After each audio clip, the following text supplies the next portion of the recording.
Hello दोस्तों, welcome to the buzz the brave manga. आज हम ग्लोबल फ्रीज का नया चैप्टर कंटिन्यू कर रहे हैं जो मैंने आपके लिए इंग्लिश में रिवराइट किया है।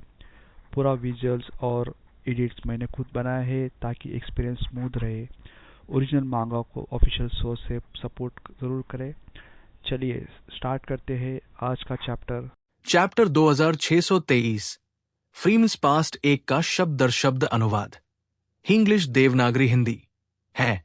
सुनहरी रोशनी आसमान में चमक उठी, तेजी से बाउंडलेस स्वॉर्ड डोमेन को पार किया, लेकिन वो झंग यी को नहीं लगी।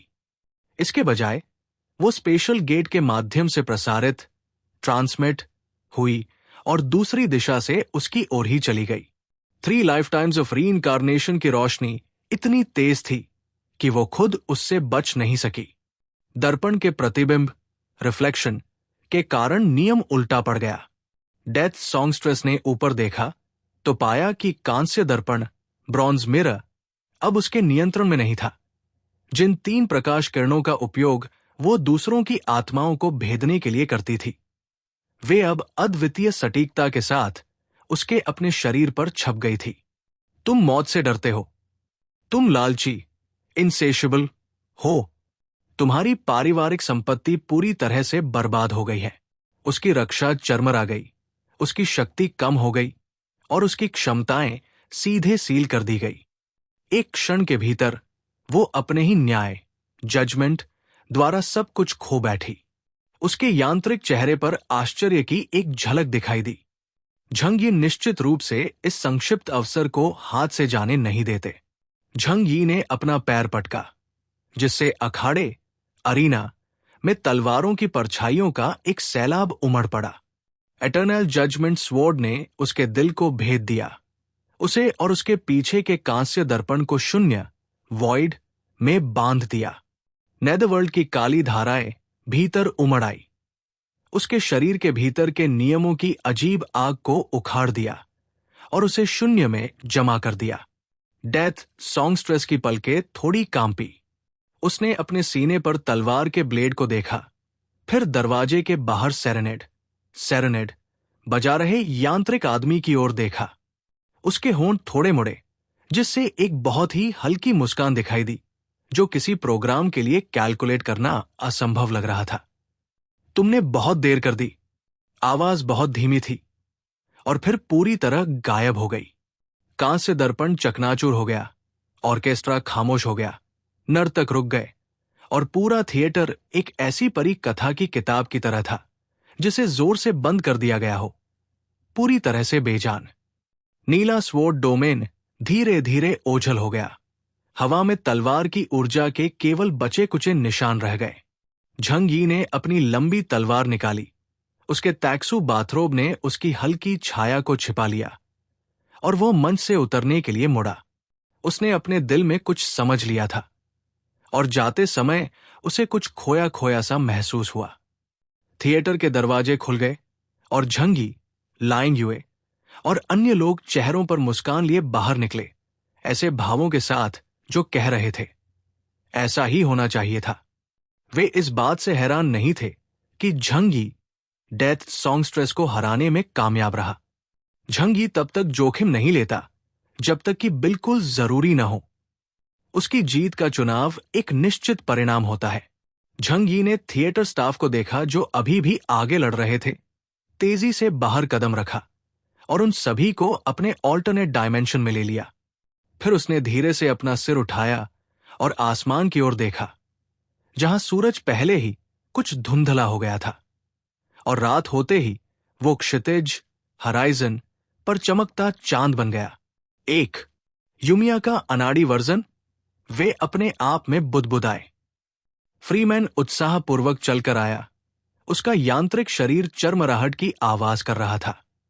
ओह मेरे दोस्त, तुम सच में अद्भुत हो। मुझे उम्मीद नहीं थी कि तुम इतने कम समय में तीनों रक्षकों को गिरा दोगे। बहुत बढ़िया, अब हम गायोंगथोंग टावर की ओर बढ़ सकते हैं। उसकी नजर बहुत गहरी थी, क्योंकि उसने पहले ही अपनी पत्नी नसत्या, नश्ची को खोजने के अद्भुत दृश्य की कल्पना कर ली थी। झंग यी की आंखें थोड़ी अजीब लग रही थी। उन्होंने फ्रीमैन को घूर कर देखा और अचानक पूछा, फ्रीमैन, क्या तुमने एक संभावना पर विचार किया है? क्या बात है मेरे दोस्त? फ्रीमैन पूरी तरह से उलझन में दिख रहा था। सोच रहा था कि झंग यी क्या कहना चाह रहे हैं। झंग यी ने उसके शरीर को घूर कर देखा। चेतना हस्तांतरण, कॉन्शियसनेस ट्रांसफर, हमें नहीं पता कि यह कब होगा। शायद जिस समय और स्थान की आपने यात्रा की, वो इस ग्रह के सापेक्ष, रिलेटिव, दसियों हजार या लाखों साल पहले का हो। नश्ची, अगर वो आज तक जीवित रहना चाहती, तो तुम्हें क्या लगता है कि उसे किस तरीके का इस्तेमाल करना चाहिए था? फ्रीमैन ने अपना सिर झुकाया और काफी देर तक चुप रहा। फिर अपना सिर उठाया और गंभीरता से झंग यी से कहा, चाहे वो किसी भी रूप में हो, उसे ढूंढना मेरा सबसे बड़ा लक्ष्य है। झंग यी ने पहले ही सब कुछ समझ लिया था। वो व्यक्ति जिसे फ्रीमैन ढूंढ रहा था, वो टावर ऑफ ट्रायम्फ के 3 रक्षकों में से आखिरी रक्षक, डेथ सॉन्गस्ट्रेस ही निकली। वो ग्योंटा टावर के प्रवेश द्वार की रक्षा कर रही थी, शायद इस उम्मीद में कि किसी दिन वह अपने पति को फिर से देख सकेगी। हालांकि फ्रीमैन और नश्ची दोनों ने अपने मानव शरीर त्याग दिए थे ताकि वे भविष्य में फिर से मिल सकें। इसलिए इन सालों में वे शायद अनगिनत बार मिले होंगे, लेकिन उनमें से किसी ने भी एक दूसरे को नहीं पहचाना। फ्रीमैन, मार्स पर रहने के दौरान तुम्हारा नाम क्या था? झंग यी ने अचानक पूछा। फ्रीमैन ने उन्हें अजीब तरह से देखा, समझ नहीं पाया कि झंग यी अचानक ऐसा सवाल क्यों पूछ रहे हैं। हालांकि उसने जवाब दिया, उस समय मेरा नाम लुकास था। झंग यी आखिरकार समझ गए। नश्ची के अवशेष अभी भी उनके ऑल्टरनेट डायमेंशन में हैं। एक बार जब उन्हें वापस लाया जाएगा, तो उसे तुरंत पुनर्जीवित, रिसरेक्ट किया जा सकता है। लेकिन झंग यी जाहिर तौर पर ऐसा नहीं करेंगे, क्योंकि वो पहले से ही अपनी चालों के लिए तैयार है। अगर वो बाहर प्रकट हुई और पुनर्जीवित हुई, तो उसे फिर से झंग यी से लड़ना पड़ सकता है। उन्होंने चुप रहने और बाद में फ्रीमैन को इसके बारे में बताने का फैसला किया। झंग यी ने 3 क्रिस्टल टुकड़े निकाले और उनके बीच किसी तरह का संबंध लग रहा था। वे अपने आप एक साथ जुड़ गए। फिर इसने एक त्रिकोणीय क्रिस्टल चाबी बनाई और धीरे धीरे हवा में तैरने लगी। क्या ये जोतो पगोड़ा की चाबी है? फैटिक्शू ने अपनी आंखें झपकाई।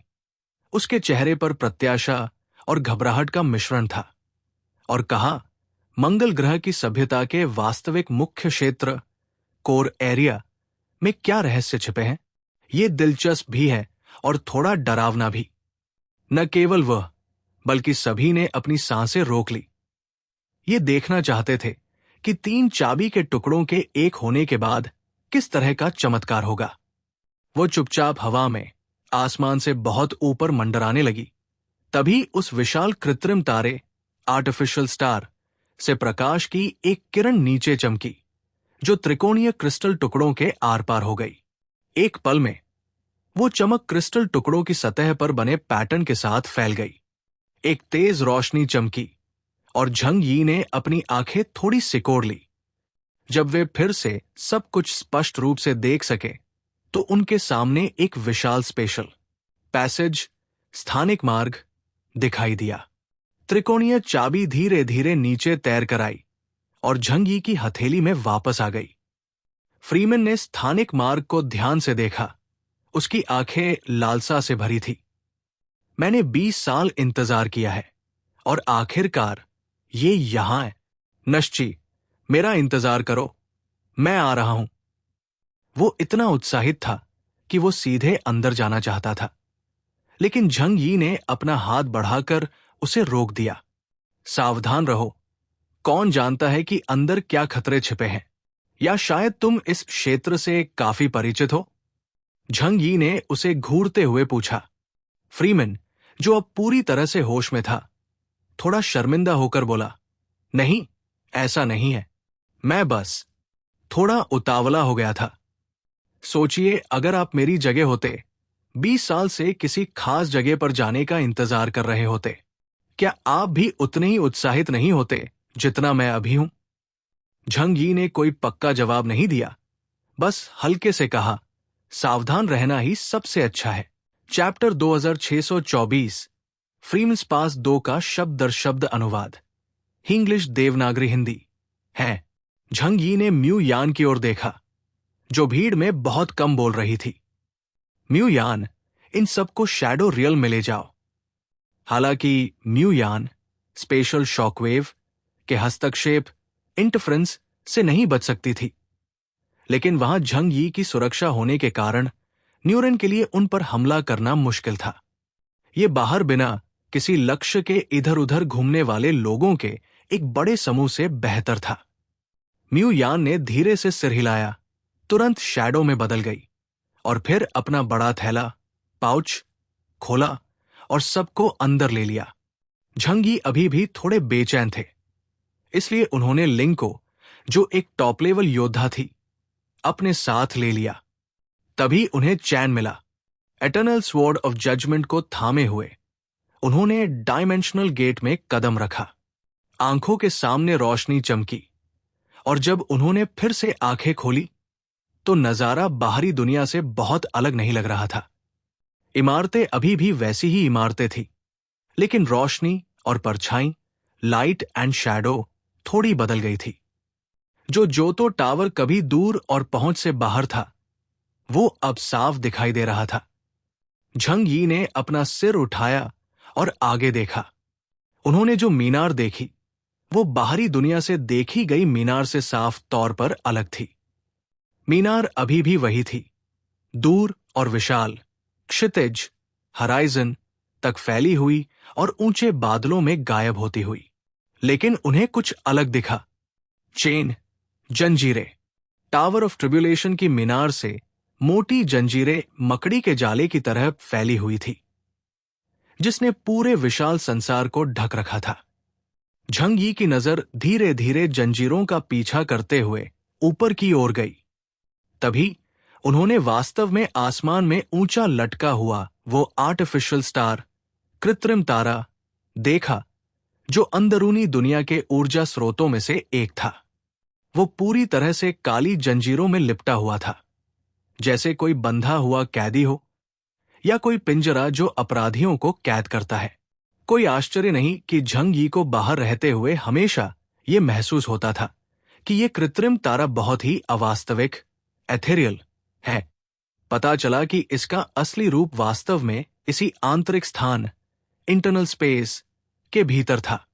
हालांकि वे जंजीरें बाहर से दिखाई नहीं देती थी। आसपास सन्नाटा था, वहां कुछ भी मौजूद नहीं था। शहर बहुत नया लग रहा था, विशाल इमारतों के साथ, जो ठीक वैसी ही थी जैसा फ्रीमैन ने वर्णन किया था, ऊंची और शुद्ध सफेद। इमारतों पर धूल का एक कण भी नहीं था और उनके सामने की विशाल चौड़ी सड़क भी ऐसी लग रही थी जैसे उस सुबह ही उसकी सफाई की गई हो। क्या यहां कोई सफाई कर रहा है? लेकिन मुझे कुछ दिखाई क्यों नहीं दे रहा? झंग यी ने माथे पर बल देते हुए पूछा। उनकी आंखें शक से भरी थी। यांग जिंगसन ने कहा, या शायद यहां सब कुछ रुक गया है। ये अतीत के किसी बिंदु पर फ्रोजन गया है, इसलिए ऐसा लगता है जैसे कभी कुछ हुआ ही नहीं। झंग यी ने सिर हिलाया। वाकई, किसी सभ्यता के अवशेषों में हमेशा तलाशने लायक इतिहास का खजाना होता है। फिलहाल उन्हें नहीं पता था कि आगे कहाँ जाना है। पगोड़ा ठीक आगे था, लेकिन झंग यी के स्वभाव को देखते हुए वे वहां बिना सोचे समझे जाने की हिम्मत नहीं करेंगे। उन्होंने सबसे पहले लू केरन को बाहर आने दिया ताकि वे उपकरणों, इंस्ट्रूमेंट्स का उपयोग करके आसपास की भूविज्ञान, जियोलॉजी और ऊर्जा स्रोतों का पता लगा सकें। बेशक, हमें जिन दुर्लभ धातुओं, रेयर मेटल्स की जरूरत है, वे भी खोज का एक महत्वपूर्ण लक्ष्य थी। लू केरन बड़ी कुशलता से प्रकट हुई। उनके साथ सक्षम प्रोग्रामेबल यांत्रिक जीवन रूपों, मैकेनिकल लाइफ फॉर्म्स का एक समूह था और उन्होंने आसपास का सर्वे करना शुरू कर दिया। एक यांत्रिक जीवन रूप ने अपना हाथ इमारत की दीवार पर रखा और जल्दी से उसके घटकों, कंपोनेंट्स का विश्लेषण, एनालाइज किया। जब लू केरन ने आखिरकार फीडबैक डेटा देखा, तो वो पूरी तरह से दंग रह गई। उनकी आंखें जोश से भर गई। भाई, यहां की निर्माण सामग्री, बिल्डिंग मटेरियल्स, है सिटी की तुलना में हजारों गुना मजबूत है।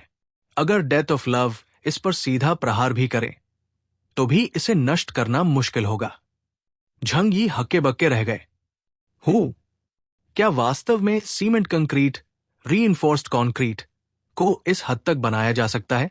लू केरन हंसी और बोली, ये केवल साधारण कंक्रीट नहीं है। इसकी संरचना, स्ट्रक्चर अभूतपूर्व है और ये एक नए प्रकार की सामग्री है जिसका वर्णन करना कठिन है। उन्होंने हाथ हिलाते हुए कहा, इसे काट कर विश्लेषण के लिए वापस ले जाओ। हालांकि यह साफ था कि उन यांत्रिक जीवन रूपों के लिए इन इमारतों को काटना बेहद मुश्किल होगा। वहां एक विशेष उपसंरचना, सबस्ट्रक्चर लगती है जो बाहरी ताकतों के प्रभाव को काफी कम कर सकती है। झंग यी आह भरे बिना नहीं रह सके। जैसे जैसे सभ्यता विकसित होती है, विनाश की मात्रा बढ़ती है। इसलिए इमारतों की मजबूती में भी सुधार की आवश्यकता होती है।